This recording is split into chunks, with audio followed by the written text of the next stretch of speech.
Hi, everybody. Once again, I'm Amy Blaymore Patterson, and I'm the Executive Director of the Connecticut Land Conservation Council. CLCC is the umbrella organization for Connecticut's land conservation community, working most predominantly with our state's land trusts. Welcome to the final session of the 2022 Connecticut Land Conservation Conference. We have been starting each meeting with an acknowledgement that we in Connecticut are on the traditional territory of the Mohegan, the Paugussett, the Wappinger, Pequot, and other indigenous peoples. We take this time to acknowledge the original caretakers of the land and encourage you to spend some time getting to know their cultures and the history of the lands on which you live, hike, and enjoy. As we close this conference, I want you all to know that we take this acknowledgement to heart and will continue to seek opportunities to explore and integrate through our programming the enduring relationship that exists between indigenous peoples and their traditional territories. Lastly, again, I want to underscore our appreciation for the generosity of our 2022 sponsors who have stepped up big time again to support us. I'd like to acknowledge our lead sponsors, Eversource Energy, the Nature Conservancy, the Trust for Public Land, Audubon Connecticut, Aquarian Water Company, Connecticut River Gateway Commission, Donosky and Associates, Karen and Fazio, the Land Trust Alliance, the Lawrence J. London Foundation, Little Green Light, the South Central Regional Water Authority, and at least 45 other organizations, including many land trusts. Thank you all for continuing to support us as we have adapted this important annual event through alternative formats over the past 2 years. Tonight's roundtable discussion is entitled Climate Solutions, Combining Urban and Rural Conservation Efforts. It's the last of 5 roundtables organized by a committee of emerging conservation and environmental leaders who took the reins in planning and implementing the conference this year. When deciding the topics they wanted to focus on, climate change was, not surprisingly, way at the top. In fact, all of the panelists at our outdoor event last Saturday described the climate crisis as a galvanizing influence on their desire to get involved and take action. It was interesting to hear how each of them approached the topic because, as we all know, just as climate impacts manifest in many ways, increased flooding, extreme weather events, drought, worsening air quality, loss of biodiversity, and so on, so do the ways in which we must take action to address these impacts. So pulling together tonight's speakers for this complicated conversation focused on land conservation as a natural climate solution could have been daunting. But to their credit, our Young Planning Committee saw this conversation as an exciting opportunity to hear from individuals with a wide range of perspectives regarding not only climate change impacts, but also natural climate solutions that offer unique opportunities to build partnerships and link rural, suburban, and urban initiatives. I'm delighted tonight to turn the conversation over to our facilitator, Alanis Allen. For those of you like me and many of our partners who have participated in the Governor's Council on Climate Change, otherwise known as GC3 series of public information sessions, Alanis will be familiar to you. She is a research analyst in DEEP's Office of Climate Planning, where she works on various climate change related projects and programs, including the GC3 and the newly formed Connecticut Equity and Environmental Justice Advisory Council. I encourage you to get to know Alanis and our other speakers today by reading their bios on their website. Please join me in welcoming Alanis Allen and tonight's speakers. Good evening, everyone. My name is Alanis. I am a research analyst in the Office of Climate Planning. And like was already said, I work on the GC3 predominantly. And so tonight I'll start with a brief introduction of what's happening on the state level in regards to climate solutions.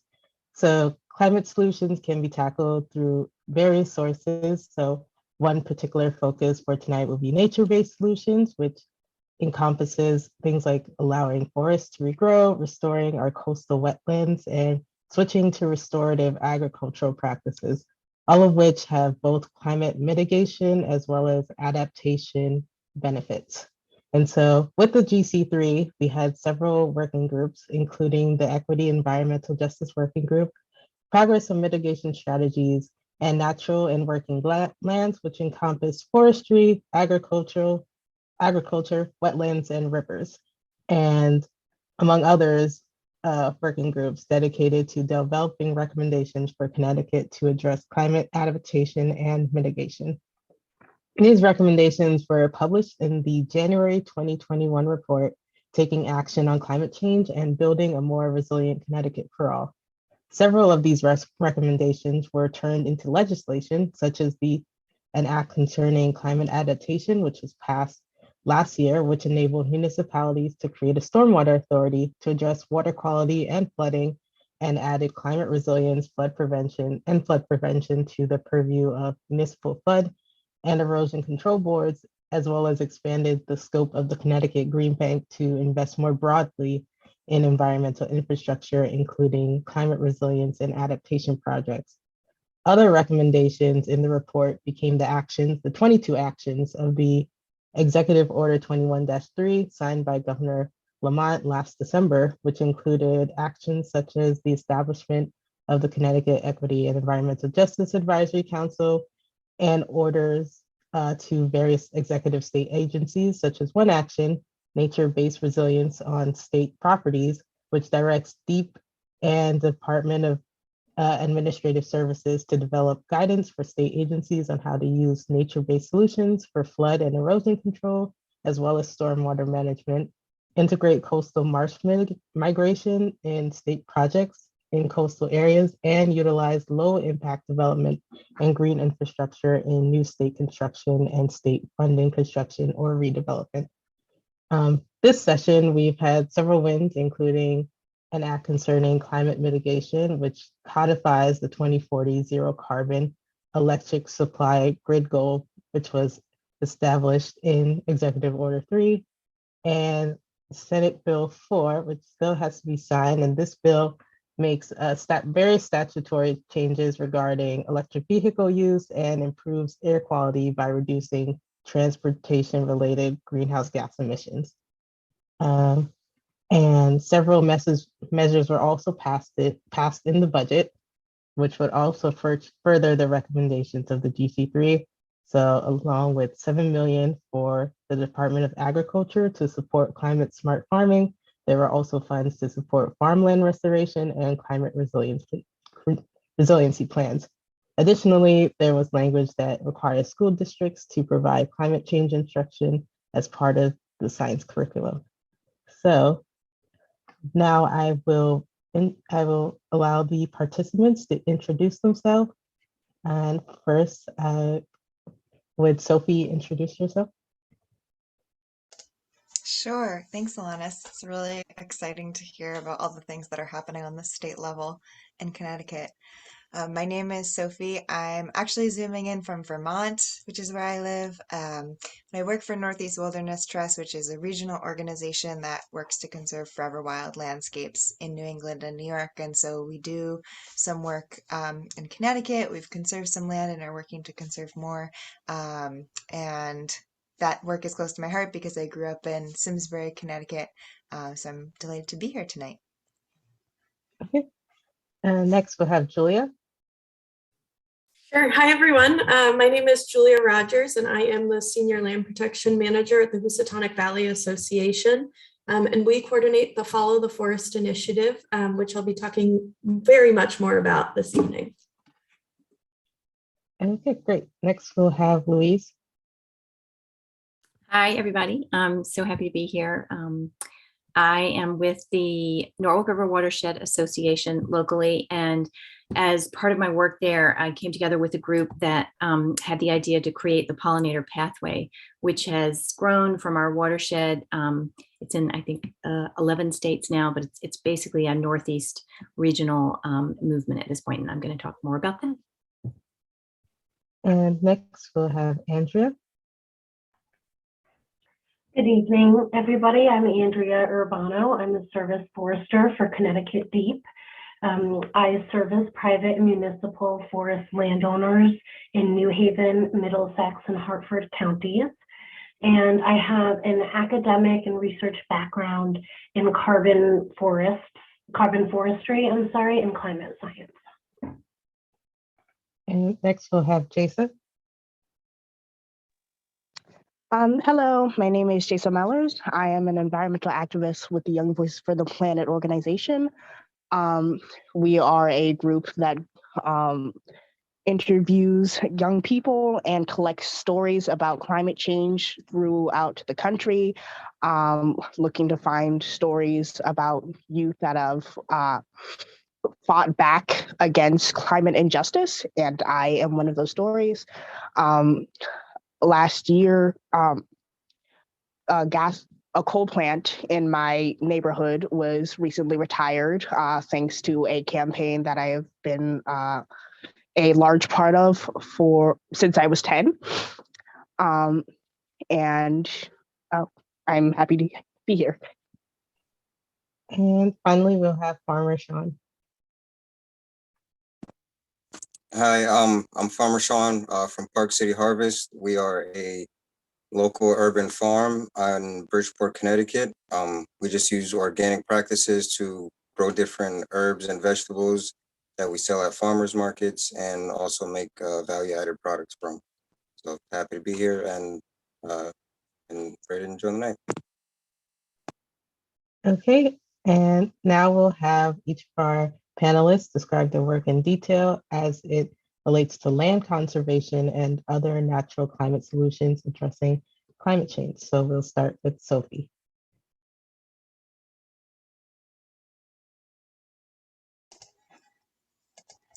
Thanks. So Northeast Wilderness Trust takes a little bit different approach to land conservation than a lot of land trusts out there. We focus on the wildlife value and the biodiversity habitat value of the lands. And so to date, we've protected 64,000 acres across the Northeast. We've only protected one preserve so far in Connecticut, but we're working to increase that number. And I'll talk more about strategically where we focus. And we like to talk about our work in terms of rewilding, which is the idea of giving land back to nature, with the acknowledgement that land for resources and human well-being and all the benefits that land conservation has to people is so incredibly important. And we also celebrate the benefits that wildlands have for people, which are immense. And we're the act of giving some land back to nature in effect allows places to be directed by natural processes, whether that's natural disturbance, evolution, etc. So that's sort of the heart and soul of our work. Okay, next we'll have Julia. So the Housatonic Valley Association is a tri-state watershed organization and accredited land trust that works to protect the natural character and environmental health of the entire Housatonic watershed for this and future generations. And as part of that work, we coordinate the Follow the Forest initiative, which is a landscape scale vision of protecting and connecting the critical forest habitats of the Northeast, starting in the southern Hudson Valley of New York and working its way through southern Connecticut and up through the Litchfield Hills, and then north into Massachusetts, New York, and ultimately culminating in the Green Mountains of Vermont. So Follow the Forest is really this sort of continental vision, but it requires the local action for success. So we've identified core forests that are 250 acres or more in size throughout this quarter, and we're hoping to protect at least 50% of each of those core forests. And then we're also hoping to secure the linkages in between the core forests so that you have this wildlife corridor that functions all the way from the southern New York through to Vermont. And so to do that, we're utilizing a community science tool. The core forests are relatively easy to identify using mapping tools, but to get at the fine local scale of the wildlife linkages, we really need people on the ground saying, you know, here's where we have seen evidence of wildlife crossing or where there are significant barriers so that actions can be taken to be sure that the corridor exists throughout this whole region. Okay. Next we'll have Louise. Hi, I've been with the Norwalk River Watershed Association for about 10 years, and our goal is to protect water quality and wildlife habitat in the 7-town watershed. But in 2017, so 5 years ago, a woman that I know from the Wilton Land Trust, Donna Merrill, came to me and some other local conservation people and said, I have this idea. It came out of her work with the Hudson to Housatonic Regional Conservation Partnership. They had gotten a grant to do landowner outreach, to talk to people about sustainability, about how they're managing their own properties. And she had read about someone doing a bee highway through the city of Oslo. And she thought maybe we could do some connecting people and land with this idea, and pitched it to us. And we started working, so 5 years ago, on what became the pollinator pathway. And it's just been the coolest thing for us. It's really, I guess it's just a grassroots movement. Neighboring towns heard about it, and it has spread across the region. This week, we had 2 meetings with a group from Washington State, and they really like our website. They really want to join. So that's really what I'm here to talk about. And the focus has been, it's kind of like Follow the Forest in that we're trying to connect wildlife corridors, but we really were born out of the particular problem of what do we do in urban and suburban setting in terms of connecting land. And so that comes down to talking to, people, organizing people around their local public park, and also talking to them about how they're managing their own yard. So that is where our work is. That's it. Okay. And next we'll have Andrew. Certainly. So as I mentioned, I'm a service forester working in the Central District of Connecticut, providing forest landowners with technical assistance, education, and outreach. I use my academic background in carbon forestry to convey the threats to forest health and to use the best available science to inform the sustainable management of the forest resource, to promote forest health and resilience across the landscape. And I also own just a small farm, Christmas tree, fruit, and produce farm in my hometown of Woodbridge, Connecticut. So I do believe in really working lands. So we've mentioned and have at least acknowledged that forests are part of the natural climate solution.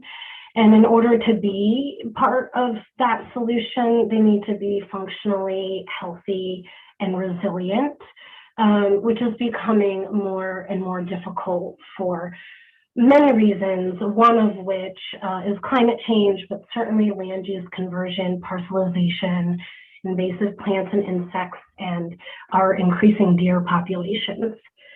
So I help inform, really promote the belief that to promote the health and resilience of our landscape, we need to take a portfolio of management options, including passive and active forms of management. And I help landowners decide where those activities would be more appropriate and how to reach their goals of hopefully some multifunctional forestry, and help them with land use planning and other conservation efforts, as well as enrolling them into the state's current use program, the PA 490 program. So I'll stop there. And now we'll have Jason. Hello. So Young Voices' greater mission is to encourage the youth by uplifting voices of the youth, which is why they call it Young Voices, by sharing our climate stories from our young activists in the community.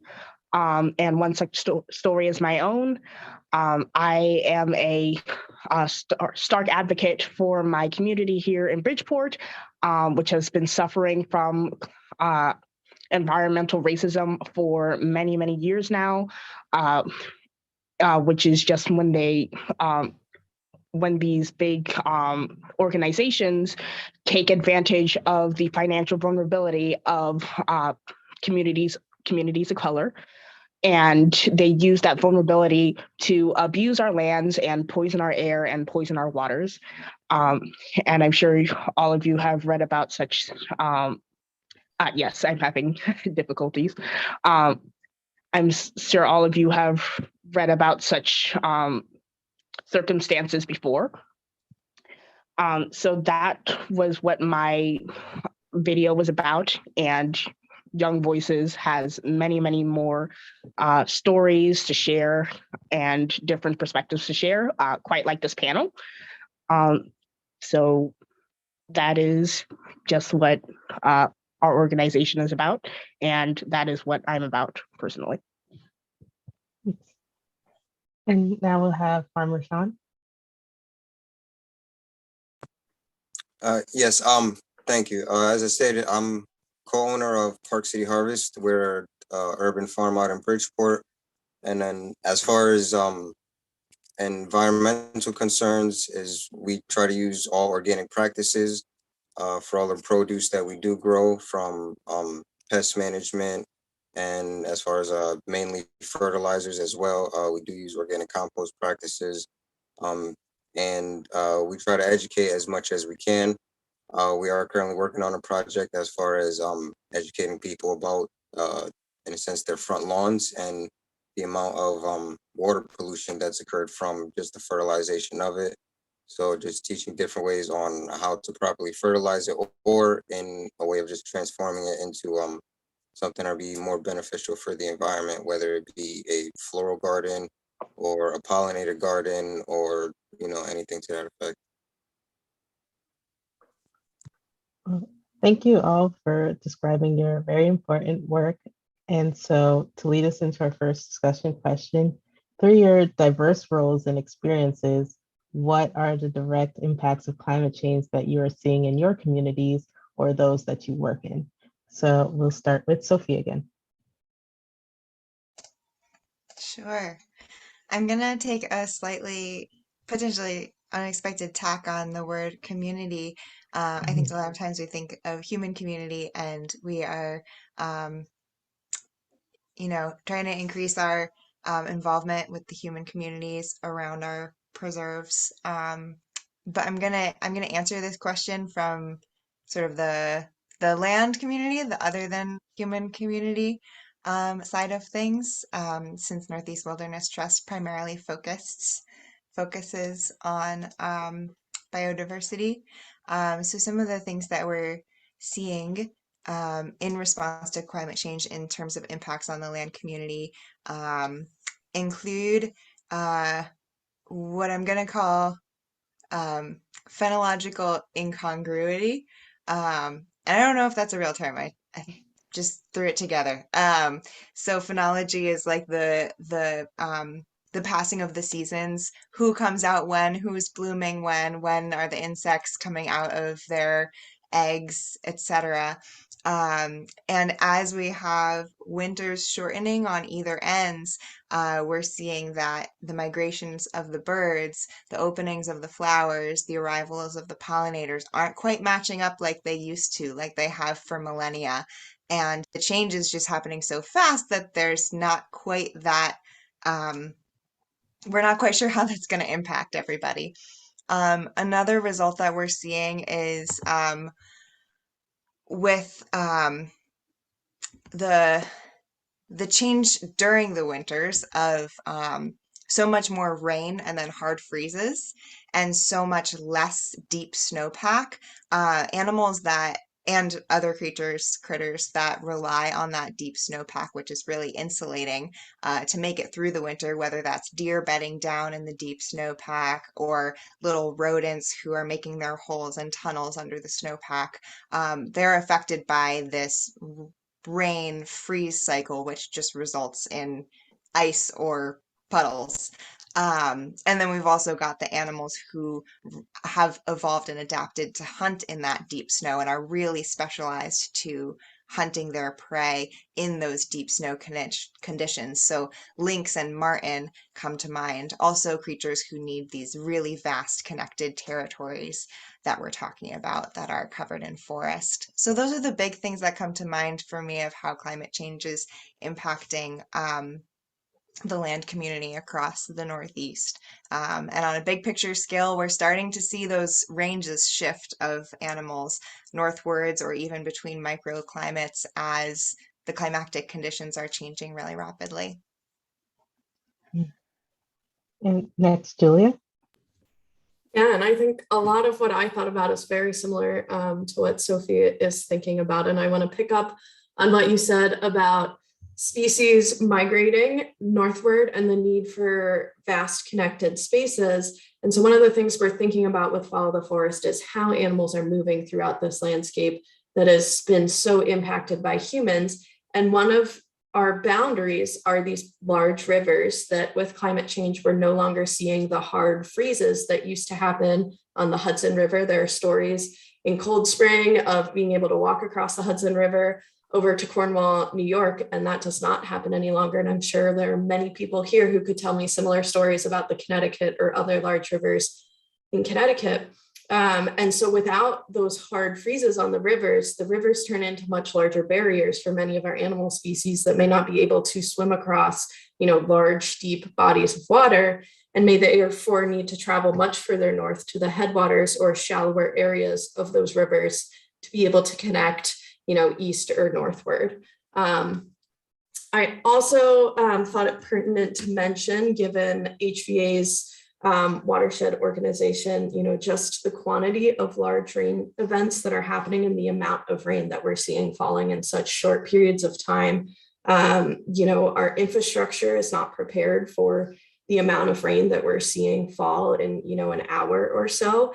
And it causes substantial flooding, whether that's in the rivers and streams or in low-lying areas, on roads, and is causing substantial erosion. So I think I'll leave it at that because I'm sure everyone else has great thoughts as well. Louise, next. I am going to pick up on both of those points, and that those are our focus as well. The effect on pollinators of the bloom happening, and then the coinciding emergence of whatever bee it is that needs that bloom, and those things not being aligned anymore. But very locally, part of the reason the pollinator pathway is important to me is that we're working in Norwalk, coastal city, and we're also working upriver in the other 7 or 6 watershed towns. And so I see different things in the city that I see upriver. So I was just going to say that for Norwalk, the big storms and the increased stormwater runoff has meant, well, first of all, we've lost lots of our tree canopy in areas that are already depleted. South Norwalk has one of the most depleted tree canopies in Southwest Connecticut. And part of that was Hurricane Sandy. And then Eversource came in afterwards needing to, make sure that we were going to not lose our power again. And so we have a critical issue now there. And that leads to urban heat island effect, which affects all of us and human health, but also bees. Since I am here with my pollinator pathway hat on, bees actually do really well in city scapes. And the thing that they're very sensitive to is heat and temperature change. So just throwing that in. So that also in Norwalk, we have sea level rise, lots of flooding, real issues. Like we work in 2 parks in South Norwalk, and then we're also working with the city to restore the street trees between those 2 parks. And we're really just trying to plant as many trees and shrubs as we can in that area to try to address all of these things, connect habitat, reduce stormwater and flooding. Near one of the parks, there's actually oysters in the storm drain of one of them. So we're like really feeling, this thing coming, this thing is happening in South Norwalk. And then upriver, one of the things I'll just mention is dam safety. The dams, our dams are hundreds of years old, and they're having the pressure from these big storms. Some response is either to make them taller and bigger and, cut down everything on the riverbank and wall them in, which we're seeing in our watershed, or to take down some of the storm protection, flood protection dams, which is controversial as well. So that's just a couple of the things that we're dealing with.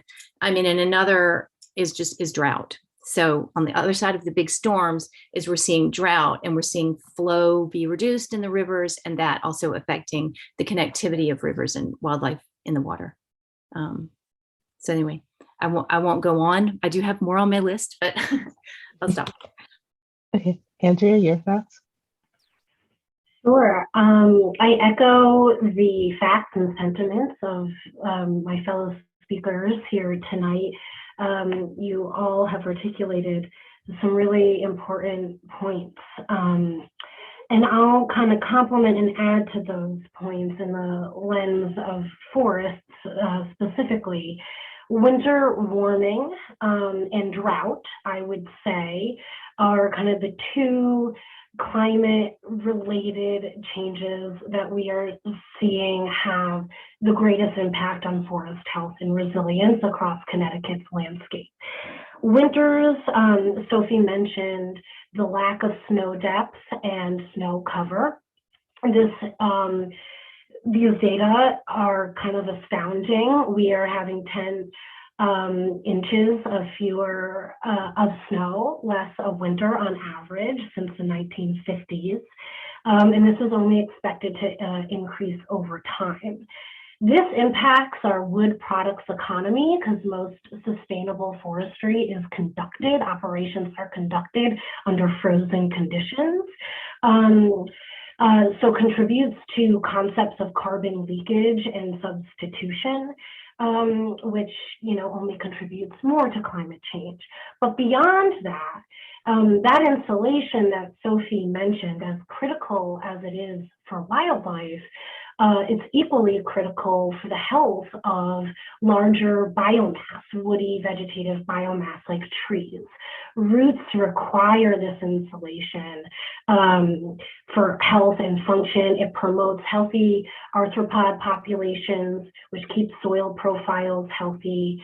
And what scientists are finding is that with a lack of snow cover and a lack of snow depth, the function of our trees and forests, specifically in terms of their carbon storage capacity, is significantly compromised. In the northeastern region, it's estimated that our forest's ability to store carbon can be reduced over 15% over the course of the century. So that's pretty profound because it causes a positive feedback loop to climate change.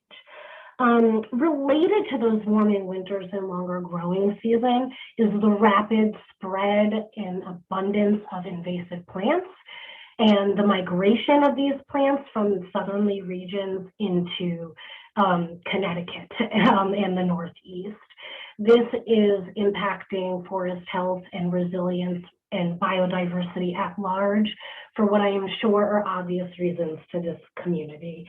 And then drought, I mentioned earlier, is certainly playing a greater role shaping Connecticut's landscape. And for forests, this is particularly of particular concern because drought most often leads to secondary stressors. We have a great example of this in Connecticut's natural recent history with our very recent years of drought in 2016, 17, and 18, which corresponded to spongy moth, insect outbreaks formerly known as gypsy moth. And now we have a landscape full of dead oaks or stressed oaks. And so there's a lot plaguing our natural landscape. But I do want to remind everybody of how resilient our landscape is. So it is harder and harder for the resiliency, to take place, and does require some of our stewardship to foster. They are resilient, so there is that hope. Next up, we'll have Jason. One thing I talk about in my video is the disproportionate amount of power plants in my neighborhood alone because of that vulnerability that communities of color have that I mentioned before.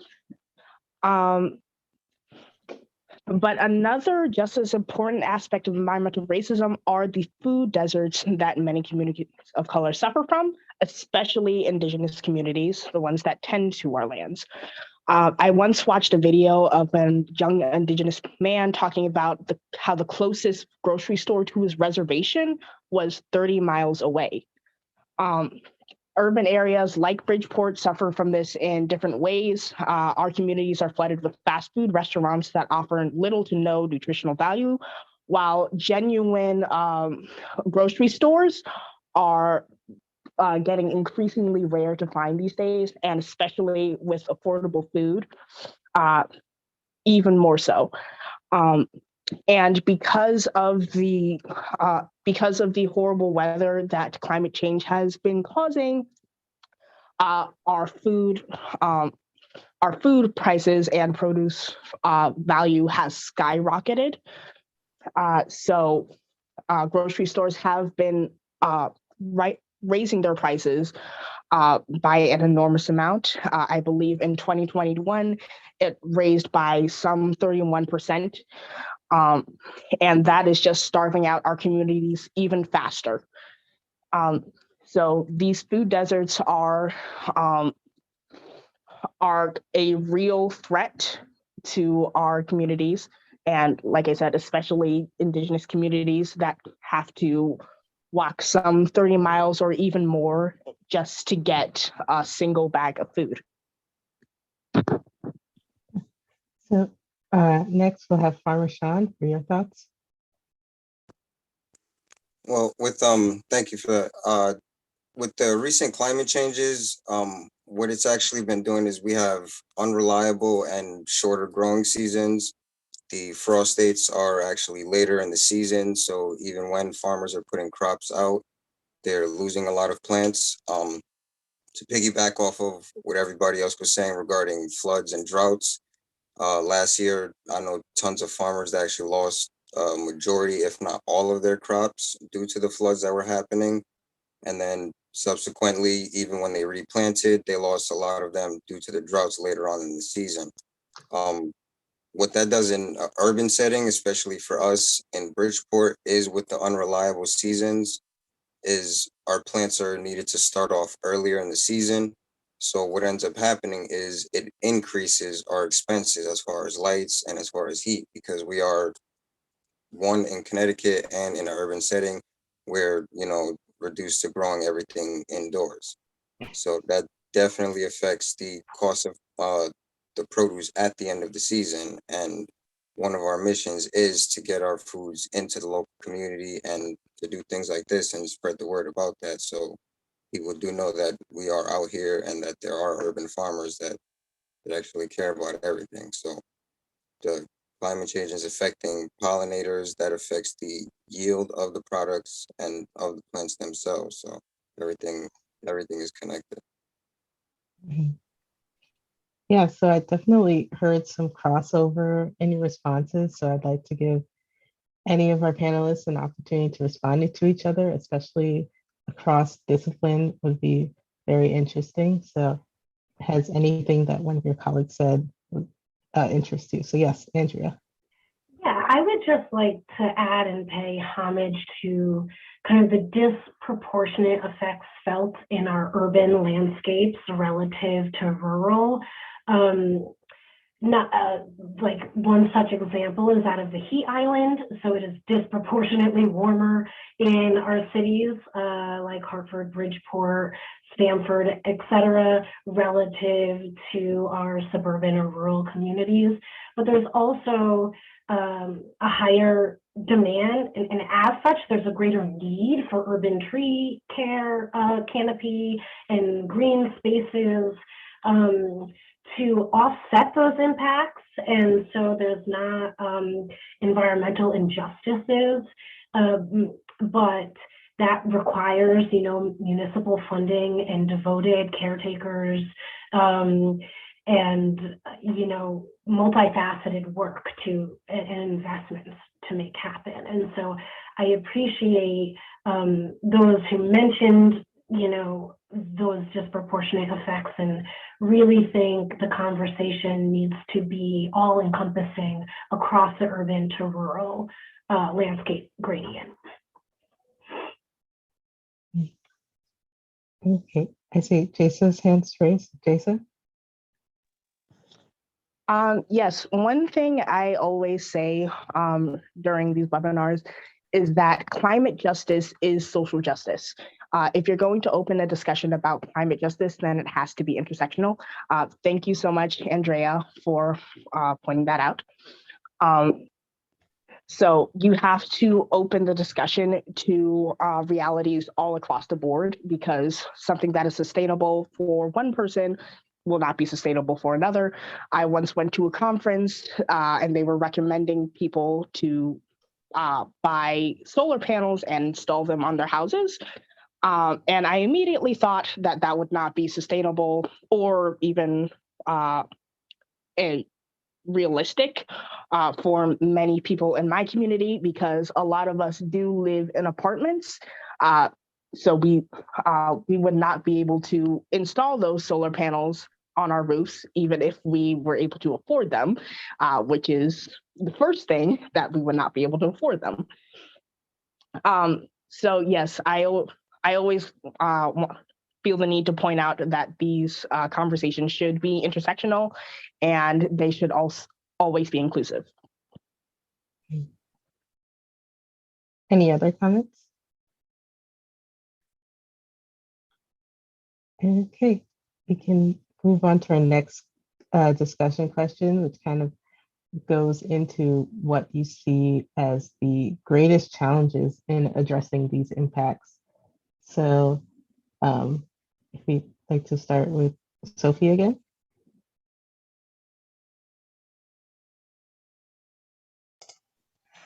Sure.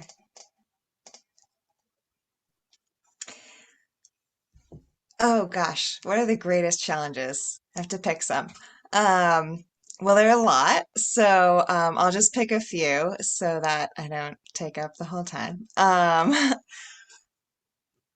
One one thing that I'll pick out to talk about is this increased emphasis on technology, big tech, to solve climate issues. Even if we stopped all of our carbon emissions right now, the effects of climate change on people and nature are still going to happen. I I recognize that there's a real satisfaction in the idea that we could, like pull all the carbon that we put into the atmosphere out and just right all our wrongs. And but I don't know that teching our way out of this is going to address the underlying causes. Coming back to what you were saying, Jasa, the inequities in our social and environmental systems are tied together. If we tech our way out of this, we're not fixing the systems of oppression and power and privilege and viewing other natural communities as only commodity. That's the same kind of mindset that has taken advantage of people for time immemorial. So I'll kick it off with that big picture view of, I think there's some role of tech in here, but I think if we only rely on tech and don't honor the importance of protecting natural places and restoring our relationship to natural places and our relationships to each other, then we're just gonna get ourselves into some other terrible environmental and social calamity, and we're not addressing the underlying causes. I'll stop there. Yeah, definitely. Next, we'll have Julia, thoughts on addressing these challenges. Yeah, and it's such a huge question. There's so many places I think we could go, but I think I want to pick up on this conversation around all of the inequities that exist and the fact that anything we do to address climate change is not within the boundaries of any organization or any individual sphere or within, a single county or state. It's cross-jurisdictional, whether you're thinking about political boundaries or individual spheres. And so it's something, the challenge is it's something we have to work on from all different perspectives and across, outside of each organization's boundary. And so I think one of the beautiful things about Follow the Forest is we're really trying to think outside of the political boundaries and think more so, from the natural perspective, taking what Sophie said and thinking about our relationship with the land. And, we operate within these bubbles of, the state of Connecticut has its, right angle in the northwest corner, but that doesn't impact anything about nature. And so thinking more so from the perspective of how do we look across and outside and see it from more of a natural perspective and build partnership and community to really find the solution there. Louise? Yeah, I want to pick up on what Sophie said about, I think I wouldn't have said this, but when you talk about restoring people's relationship to nature, it does feel like that's kind of accidentally what started happening with the pollinator pathway. And I realized that it's probably the most important thing that's happening. If you just bring kids to the park and have them, plant milkweed and put in some native plants, or talk to people about stopping spraying pesticides in their yard and adding native plants, rethinking their lawn, they're going to see these bees and butterflies. And this is what happened to me. I didn't know a single thing about plants. I'd never thought about the bees. I didn't know there were native bees versus, European honeybees. And then I started doing these things because I was part of this movement. And I couldn't even get from my door to my car without seeing, a clear wing moth and, this, evening primrose moth that's like hot pink that sleeps in the flower all day. This world opened up to me. It was like learning to read. And I think that's what needs to happen. And I think it can happen in, if you live in an apartment and you put a flower box out with bee and bird and butterfly attracting flowers, they are going to come. And it's the beginning. I think that is so crucial, giving people access. And I think especially in the cities, that's why we're so focused on these 2 parks in Norwalk to try to put back in some of the native plants, take out the invasives, put back in some of the native plants so that the wildlife is there. They're nesting Baltimore Orioles in the South Norwalk Park that has had no trees for the past, 10 years or whatever. And so anyway, I just wanted to pick up on that. I think there are so many challenges getting cities to, as somebody said in the chat, getting individual municipalities, which is how we have to do things in Connecticut because we can't do things at the county level, to prioritize these efforts over development. That's the huge challenge, obviously.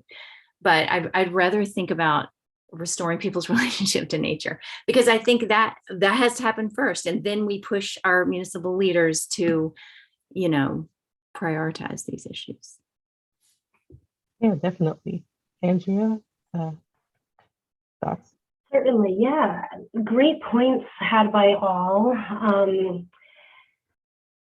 So let's talk about that. In Connecticut, there are 169 myriad. And each one has profound, autonomy in overseeing its planning and implement zoning and natural resource investment. And so I think perhaps one of the greatest challenges to climate solutions in Connecticut is that the response is so inconsistent and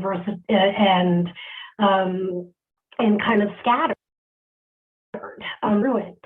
And this is not just at the municipal level. About 60% of Connecticut is forested, and that includes, our urban to rural forested landscape. 72% of that is privately owned. It is highly parcelized. So when you think about using our natural landscape as a natural solution, that requires 72% of the public's input, and ideally some consistency among that landowner population. It also requires municipal budgets, which it's still amazing to me at how they lack for, tree line items, for investment in invasive control, and managing the public green resource. So I think that is at the root of the issue. Is it requires a lot of input from a lot of different communities and individuals. And there are, as kind of represented in this panel, a million resources available to all these people to help guide their efforts that are also not always able to collaborate and work together and come up with consistent and more effective programming and dissemination of their resources. So it takes a unified front, takes education, it takes landowner awareness and investment in their community, which is a lot easier said than done. Mhm. Next, we'll have Jasa, thoughts on challenges addressing the impacts of climate change. Yes, but first I would like to comment on something Julia said about connecting to our youth. It's a harsh truth, but outside simply is not child friendly anymore. My producer, Lynn Sherry, once talked about how she grew up playing in the woods behind her backyard before they were before she got into environmental justice, and how she connected to nature there. And that may have been the case some 30 years ago, but in today's day and age, unfortunately, there are just not many places where children can connect with the environment anymore. And I believe that is the main issue with taking children out into the world to experience nature, because they may be able to experience nature once in an isolated environment in a program or some such, but they cannot experience it in their day-to-day lives. And that is where the true connection comes from. It comes from the love and the joy that they experience in their childhoods. And unfortunately, that is not something I've had in my childhood. So I have also taken issue with connecting to the environment through such means as an outdoor retreat or an outdoor retreat every once in a while. But one thing I do know that is extremely effective in capturing the youth minds, you gotta make it interesting. One thing I know about these important social issues and what their commenters do to get attention, to draw attention to them, they lean into the trends of the current youth today. I'm sure you've all heard of TikTok. And they lean into that atmosphere, and they create that atmosphere of being fun and outgoing and, funny, to draw in the youth interests and connect to them that way. So even as children are not able to go outside anymore and simply play in the woods as they were able to some 30 years ago, they are able to experience that joy through others. not to say that we shouldn't continue trying to connect youth to their own environments in their own backyards. But it's just extremely difficult when their backyard is filled with concrete. Next, we'll have Farmer Sean. Thoughts on the challenges? Yes. To go with what Jason was saying, it does go back to capturing the youth's attention and capturing their minds. Unfortunately, she is correct. A lot of individuals from an urban environment, especially from Bridgeport, that I can speak to, is your interaction with nature and the outdoors, for the most part, is a field trip here and there, or if you were lucky enough to get brought into a summer camp program or something of that nature. A major issue that we do have is simply the communication and the outreach, and just as far as just the knowledge of the youth that they have of the existence of urban farmers or different things that they can do. So even if they do have a backyard that is filled with concrete, they can still experience nature and grow things in different type of techniques. So which is something as farmers that we would love to show and to teach. One thing about the agricultural industry is that it's the major players and everybody that is, in a sense, the on the top of the food chain as of right now, they're on their way out the door, for lack of better terms. And there isn't a generation behind them that is willing to, or that is able to take over from it. So with the outreach and the education factor of it, there will definitely be more farmers. So I think it just boils down to, to having local support and for people to know that everybody exists out here. Okay. I definitely heard some of the same themes and undercurrents running through your responses, and I wanted to kind of connect that to the third discussion question.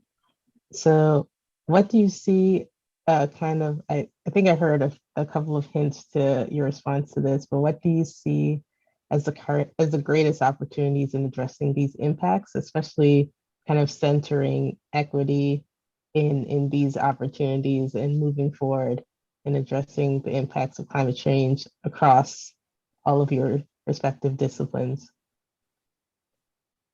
So we can start with Sophie, if you'd like to start. Let's see. Actually, would it be all right if I went towards the end on this one? Sure. Thanks.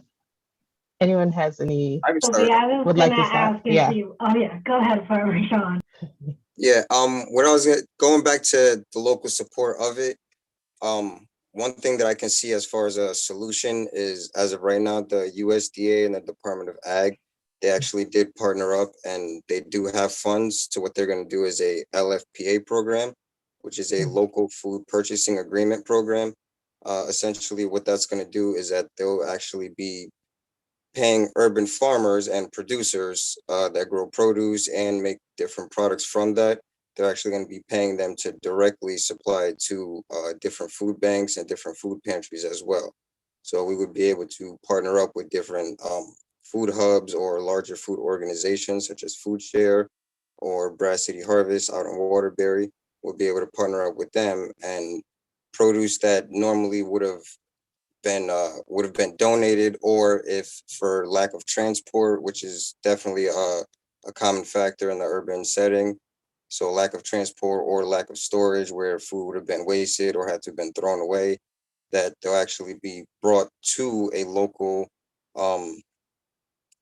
food pantry or local food bank, and the farmers will actually get paid for it. So you don't have to worry about paying an accountant extra money that you don't have to figure out, at the end of the year or the following year, how you can get some of the money back from that. So there isn't any loss, and it's a win-win situation. So it is, to a sense, kind of sad that the local support factor is such a problem that the feds had to step in to do this program, but hopefully that it will help so that, farmers like ourselves out in Bridgeport that our products and our produce and our name will go to feeding, needy houses all throughout the state. Great, sounds great. I'll go to Jason first, because I just saw her hand, and then Andrea after. One thing I will say about the lack of support in Bridgeport specifically, this is a thing I talk about very often in my webinars, is how a lot of Black and Brown communities, the adults especially, simply do not have the means to get intimately connected in the climate justice issue, even though these issues disproportionately affect them. And I believe that many of them want to get involved. They just do not have the means to, because many of us are living day to day, paycheck to paycheck. And because so many of them are focusing on their jobs and their own well-being, they may not have the time to worry about climate justice outside of recycling here or there, or maybe doing a little bit of composting. And that is a thing I recognize within my own mother, because she was always running around, busy with her work and her job as a Army reservationist, and she was always dealing with her veterans over at her American Legion. And she often said to me that she would like to get more involved in the environmental justice issue, because she is the one that brought me into it in the first place. But she simply never had the time, or I believe the connection to do so. So that is one thing that I've noticed within my community of Bridgeport specifically, how many of the adults are just simply either not informed or do not have the means to get involved, or most of the time it's probably just both. It's definitely an issue. Andrea, your thoughts? Yeah, I unfortunately can't speak to the dynamics specific to Bridgeport, though I'm sure there are similar dynamics taking place in most of the really urbanized parts of the state. But I did want to make you aware of this really cool project that took place in Hartford, and maybe you already know, but it was a joint effort with the City of Hartford, my Division of Forestry for Connecticut Deep, and the Keeney Park Sustainability Project, which is an agricultural nonprofit organization based out of Hartford, with a great director, Herb Virgo. And this project involved working with a contracted forester and me to assess the health and write a climate adaptation management plan for the 130 or so acre wooded park that is a real staple to the Hartford community. But the Keeney Park Sustainability Project involves use of surrounding neighborhoods and connects them to the production of local wood products from the park. They have a portable sawmill, and I just think it's a cool example of how it could work, and kind of a success story. It's I wouldn't say it's in its infancy anymore, but it's still kind of a young collaborative effort. And I'm sure Herb Virgo would be willing to talk to you about that process and success if you were each interested in connecting and learning more. So I just wanted to share that, and then just to get back to the initial question, of the greatest opportunities. taking it kind of outside of the specific scope of our urban environments. But I believe first and foremost, we need to keep our forests forests. And so that means avoiding future land conversion. Connecticut's Forest Action Plan reports that by 2060, our landscape is expected to be 65% urban in Connecticut. It currently is reported to be 38% urbanized. So that's how is that going to happen without converting our forests and green spaces to concrete and subdivisions?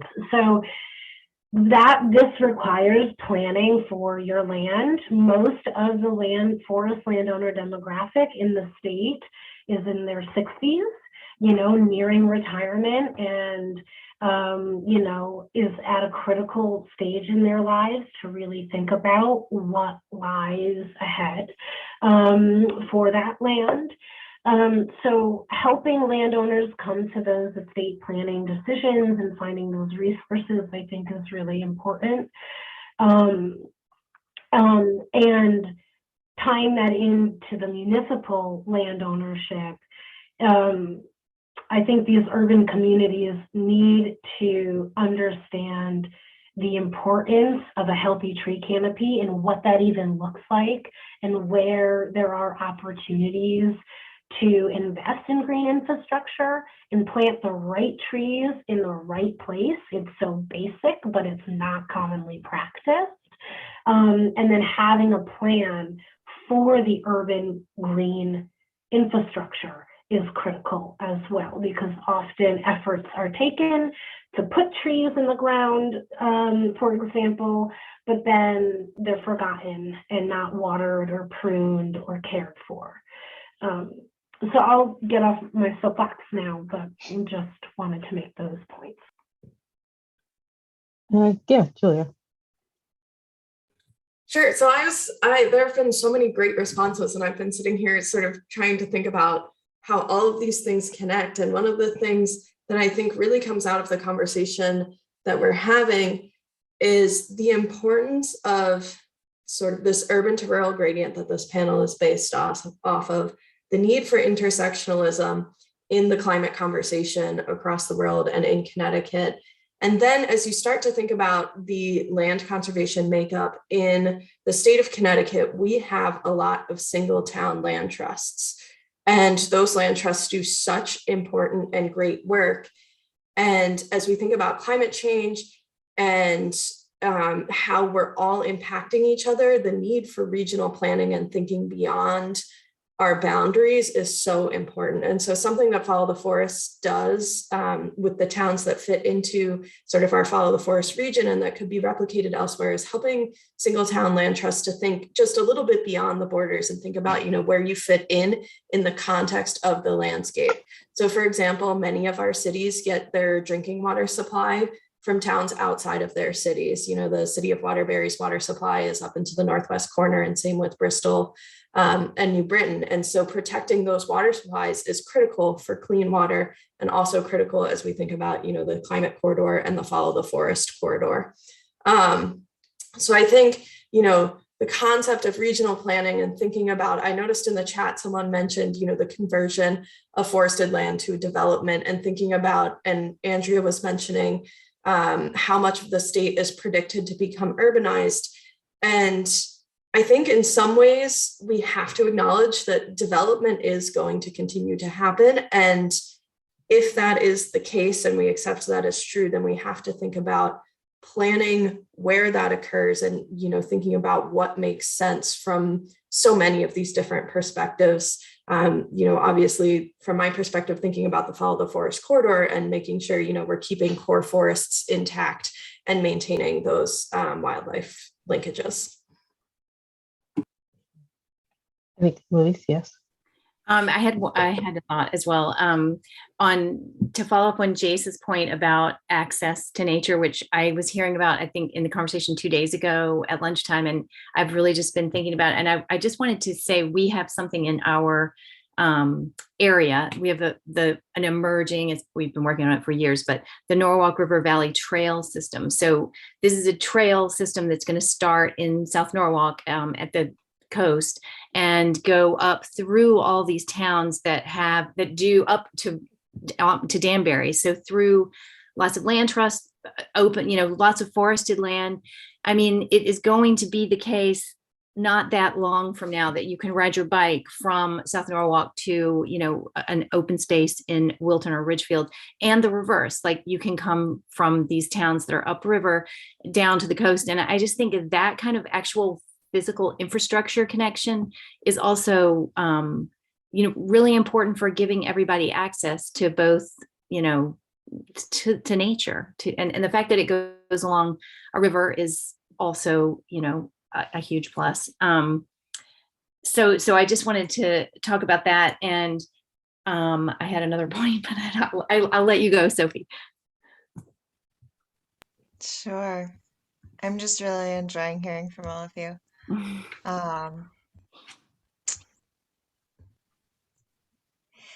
So in terms of opportunities, something that,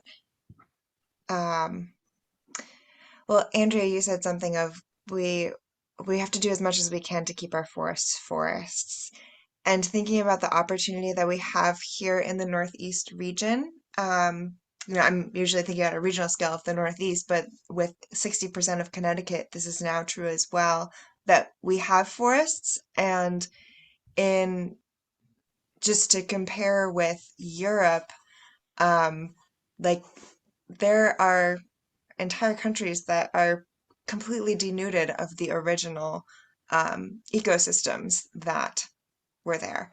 And our northeastern landscape was at one point as well, because of settler colonialism and the clearing of 80% of our forests for sheep farms, largely, and timber. And so the fact that that has turned around and basically the statistic has flipped, and approximately 70 to 80% of the Northeast, depending where you are, is now forest. That gives me hope of like we have some momentum to build on. And that could change. The trend in Vermont, and again, I apologize for not knowing my Connecticut statistics as well, is that the increase in forest cover, which has been steady since the abandonment of sheep farms after the Civil War, has been steadily increasing. But in the last decade, for the first time, we've been seeing it decrease. And I'm sure it's a similar story across the Northeast as we continue to see development. Okay, great. As we continue to see development, and as we continue to see people who have the resources to be mobile in the face of climate change, buying up climate resilient land, which the Northeast is, these pressures are just going to get even more. So I'm excited that we have the opportunity to keep forests as forests, and to create wild cores within the larger, broader landscape that's providing us with timber and much needed agriculture and parks where our kids can play. We need all of that. And part of Northeast Wilderness Trust work is to create those sort of like wild cores where forests can grow really old. They can make big old trees that are storing carbon, that are returning to the soil and creating carbon-rich soils, where there's this complex texture to the forest where some of the more sensitive species can find habitat. And in terms of opportunities, I'm curious, actually, I'd be curious to hear in the chat if people have like been hearing this buzzword rewilding around and how that's been showing up. And I think that's a really exciting line between rural and urban as well. I think it shows up in a more rural landscape in terms of larger forested landscapes, and I think it's showing up a lot in urban contexts and suburban contexts of bringing native plants back, fighting against heat islands, and yeah, with the 30 by 30 proclamation, and with the half earth and nature needs half movements growing, with the even the phrase natural climate solutions being coined. I think that's another opportunity that I'm really excited about, to hear this buzzword rewilding taking hold in popular culture, and hopefully bringing in my generation and the generation under me into this work. Somebody in the chat mentioned, like, how do we get younger generations involved? I think that's a big challenge that was alluded to earlier in what the challenges are. I think that's a huge challenge, and making sure that our land trust community is representative of everybody that we're working for. We've got a long way to go. I'm not going to be, you know, shady about that. There's a lot of work to be done, and I don't know all the answers, but yeah, getting the next generation on board and making sure that conservation work is representative and inclusive of everybody is, I think, something that needs to be worked on, and hopefully an opportunity to make this movement more resilient, and yeah, building that momentum into the next step. Can I say one more thing, Alon? Yes. Yes. I just thought of, I just wanted to follow up. I just wanted to invite people to join the pollinator pathway. It's really just an idea that is spreading, and like Kinney Park is on the pollinator pathway, and I know Herb because of this, and it just is a way to connect across. We're talking about opportunities for connecting across town boundaries. There are 90 towns in Connecticut that are part of this, and we're all in one big spreadsheet. And when we want to pass legislation to support urban farms, or climate legislation, we have this great list of people that care about these issues, and we've all just come together. It's a completely decentralized thing. Everyone in every town or neighborhood or village that's doing this is doing it completely their own way, and we just share some basic agreement that the goal is no pesticides, add native plants, and rethink your lawn if you're in suburbia. So I just wanted to invite people. It's for me, it has been an excuse to call someone like Kinney Park Sustainability, and to reach out to groups that I think it would be cool to work with. I mean, it started for me as in a watershed with 7 towns, and I'm the president of this organization. And I realized I'm only working with one of the land trusts. Like, why am I not talking to all 7 land trusts? And so I had a way to call on the phone and literally say, I'm trying to connect a path, a wildlife corridor, a pollinator pathway through the, to your town. Like, could we get together? And it's just a way to talk to each other. So I just wanted to put that out there. Sorry about the sales pitch, but No, thank you. Kind of working. This is like a good, you may have, Julia, something in response to what I'm about to say, but I think Louise kind of set the tone for basically a final call to action, if you will, from our panelists, and anything to kind of highlight how to address the impacts of climate change, any ideas on like linking rural and urban initiatives and centering equity, and basically just like call to actions, ideas, things of that nature, briefly for our final discussion. So yes, Julia. Yeah, I was thinking about this question of empowering youth, and I wanted to point out Amy and the rest of the CLCC staff and the quantity of youth that have been involved in this particular conference. I feel like most of the conferences I attend, it's like myself, grad students and college students who are the youngest people in attendance, and Amy and the rest of CLCC did an incredible job of bringing voices from high schools and middle schools. And I think if we can learn something about empowering youth, it's giving power. I mean, she had the youth committee that was really planning this conference, and you can see that in who's attending the conference. So, vaguely climate change related, but I just really wanted to highlight that. In terms of a call to action, I think we've heard so much in this panel about intersectionalism, thinking across boundaries, and building community and connections to nature. And I think I would echo sort of all of those sentiments and challenge all of us who work for land trusts or conservation organizations to think about, there's so many big topics, but how can we do better? And how can we better be more inclusive, be more representative and better, serve all of the people who want to be on our lands. And I would also just give one last plug for Follow the Forest. And one of the things we've really seen is that giving people an avenue to think about how wildlife are moving on the landscape gives them, it's sort of like Louise was talking about in the beginning about she was suddenly seeing all of these pollinators. We'll work with volunteers and have them think about how wildlife are crossing roads, and we'll get a phone call or an email a few days later that's like, wow, I never thought about this, and now I'm seeing wildlife all the time. So really giving those small connections that are where we are, I think helps for people to think about some of these bigger challenges. Anyone else? Andrea? Could I chime in? Yeah, thank you. Okay, so I just want to add, Sophie mentioned the regional context of, what a special opportunity we have as New Englanders and Northeasterners to live in a geographic location with this resilient system that is part of the solution.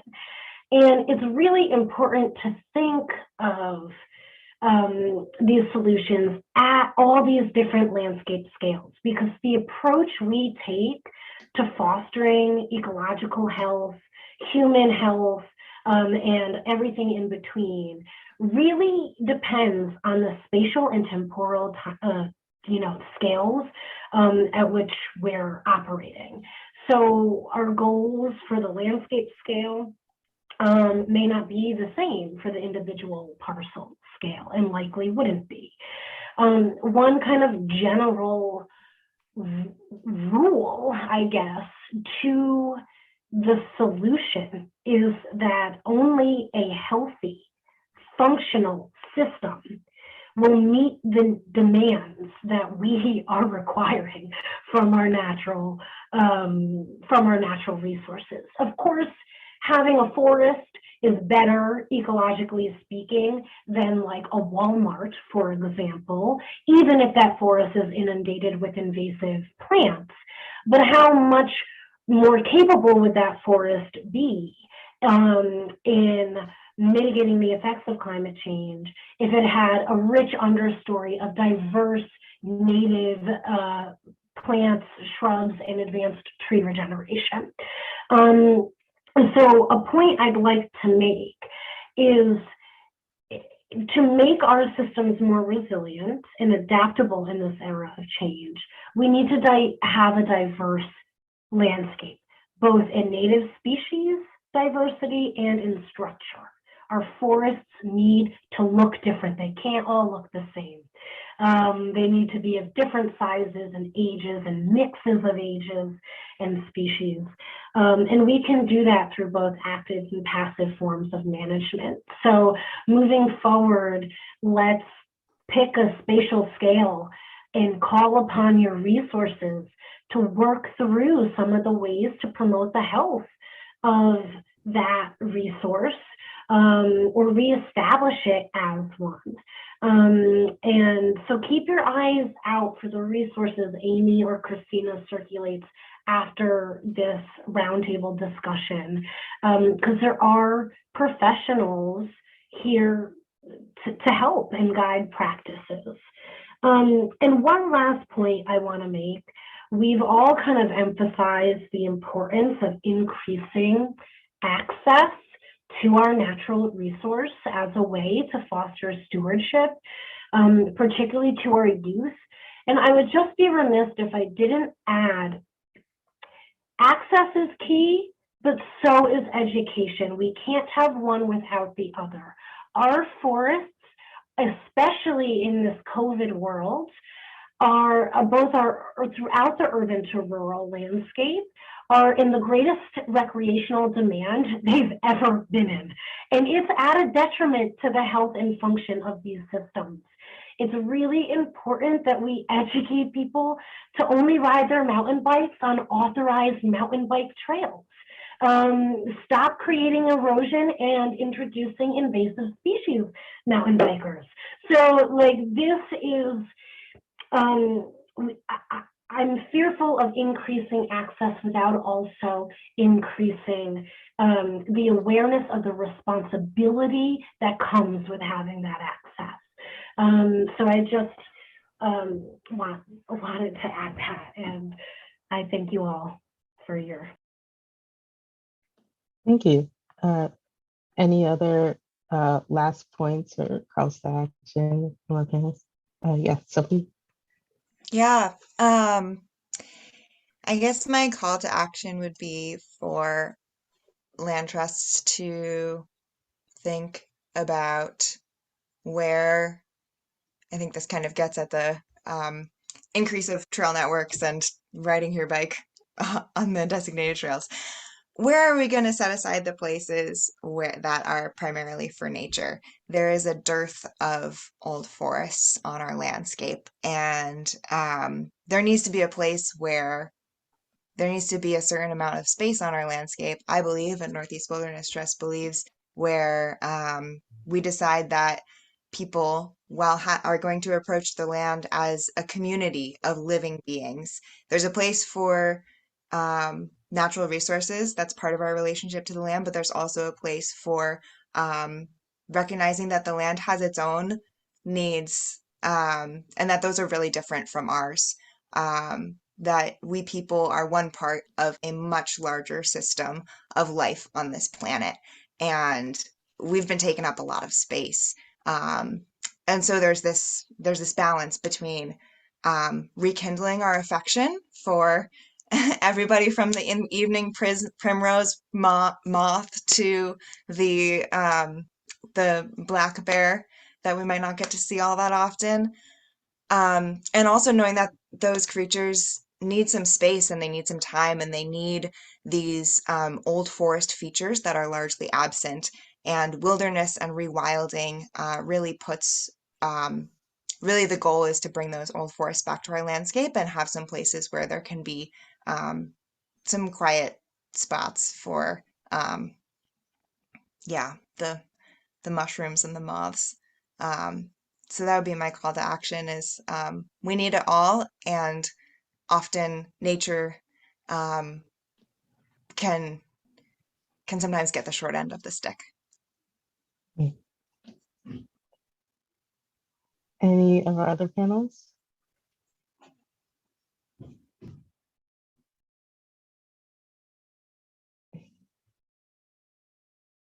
I'll go. Okay. My call to action would just be for everybody to support locally. Just supporting locally, whether it's going to a local producer for anything or going to your local farmer's market or anything like that. It reduces the transport and the transport distance of that item or that produce. So it reduces carbon emissions per person by 4 to 5%. If anybody cares about those numbers, but also, like I stated, everything and everybody, I think everybody here that did speak is connected in one way, form or another, whether they realize it or not. And it really comes down to, from my perspective as a farmer, is just to grow something, whether you're growing trees, whether you're growing pollinators, whether you're growing produce, it's all connected and it helps each other and it helps the environment. So it doesn't matter whether you're growing it hydroponically, whether you're growing it in your backyard, transform your front yard into a flower garden, vegetable garden, whether you're growing in a raised bed or in a pot on your cement patio. Just grow something and support locally. It doesn't matter. Just put something in the ground, like do something. There's too many different policies about this or how to do that. It's just, we all just got to shut up and do it. Grow something and support local. That's it. That's the only thing that has to be done. Nothing else. Just educate each other and support locally. Definitely. Excellent. Thank you. Jason, do you have any? I'm sorry. I do also have one more point. No problem.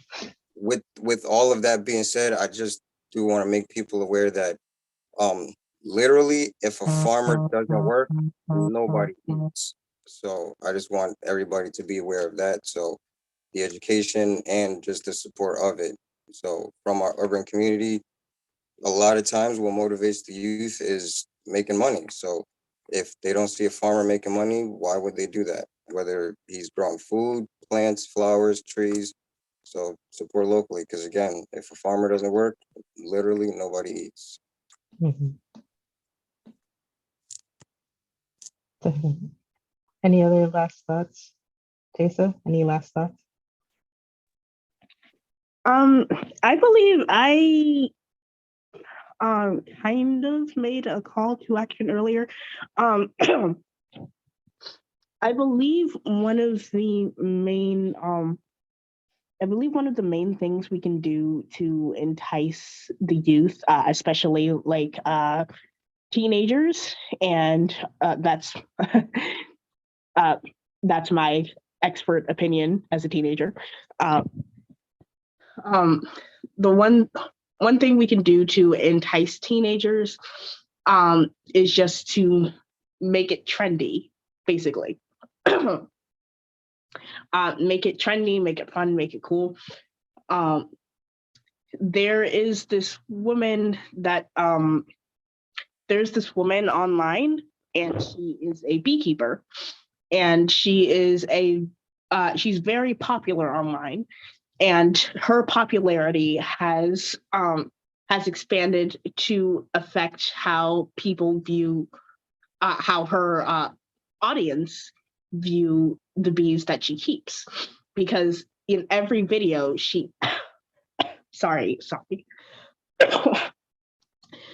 because in every video she emphasizes how important these bees are to the environment and how important they are to us as a people. And because of that, so many of her audience have begun to reach out and support support their local beekeepers. So if you want to entice the youth, then you have to look into the trends that the youth follow. You have to learn the way that the youth work, and you have to lean into those aspects hard, because it's very difficult to swim against the tide, you could say. Definitely.